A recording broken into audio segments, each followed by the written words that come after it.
Hello, I am Dr. Kshama Kulkarni, pediatric surgeon and pediatric urologist, Pune. So today I have my patients parents here, and they have come to me for the follow-up. So we'll listen from them what they want to say about the surgery of their child. Hello. तर तुम्ही काय सर्जरीसाठी माझ्याकडे आला होता? हां, आम्ही रत्नागिरीतून आहोत. आम्ही पुण्याला जॉब करतोय. तर लोकल डॉक्टरकडे आम्ही गेलेलो हायपोस्पिडियाचं कंडिशन दाखवायला. तर त्यांनी आणि माझे खूप मित्रांनी आणि मैत्रिणींनी सजेस्ट केलं की डॉक्टर सीमा कुलकर्णीला एकदा दाखवा आणि एक सेकंड ओपिनियन घ्या की काय करता येईल.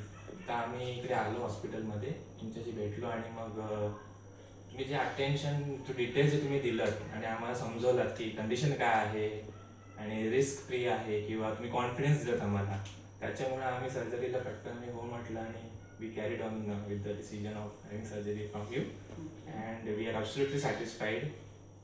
आणि पोस्ट सर्जरी जे केअरिंग होतं ते पण एकदम ऑसम झालं. आणि ॲज अ पॅरेंट आम्ही खूप स्ट्रेस्ड आउट होतो, राईट. ते now we are so much relaxed. Baby is fine, the condition is also settled. So yeah, I will definitely suggest all my friends out there to have a consultation with you. Okay. तुमच्या बाळाचं कुठल्या महिन्यात operation झालं? कुठल्या महिन्यात in the sense age, at what age?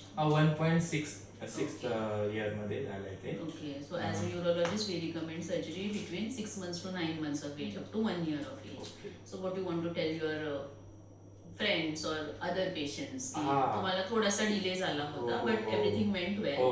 But still जर का लवकर गायडन्स मिळाला तर तुम्ही लवकर सर्जरी Definitely लवकर तुम्हाला झालं पाहिजे. Maybe people were not aware where you are staying Definitely. की तुम्हाला लवकर रिकमेंड केलं नाही. ऍक्च्युली ऍज अ पॅरेंट आम्ही स्ट्रेस्ड आउट होतो की कसं होईल काय होईल म्हणून थोडा डिले झाला. आणि पण मी actually सजेस्ट करेन आम्हाला की लोकल जे आम्ही गेलो होतो हा. तिथे आम्हाला म्हणजे 1 ते 2 वर्षापर्यंत करायचं सांगितलं किंवा 1.5 वर्षाच्या. कारण तेव्हा तुम्हाला पिडियाट्रिक हा.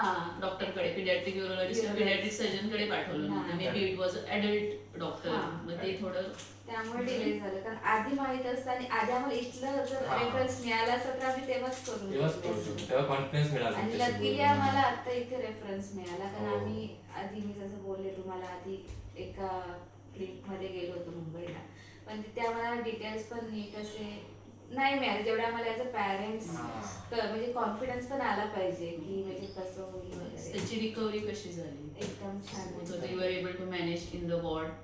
जे हा, काही आपल्याला त्याला थोडंसं ह्या वयात आपल्याला जे हात पाय थोडेसे ठेवायला लागतात, हो. पण अदरवाईज ही वॉज कम्फर्टेबल हा. Stay. And now post surgery तुम्ही घरी गेल्यानंतर पण how is your experience? Is comfortable only.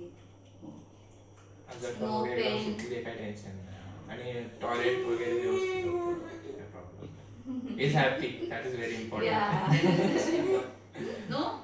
आणि लगेच खेळायला पण लागलाय ना तो आफ्टर सर्जरी.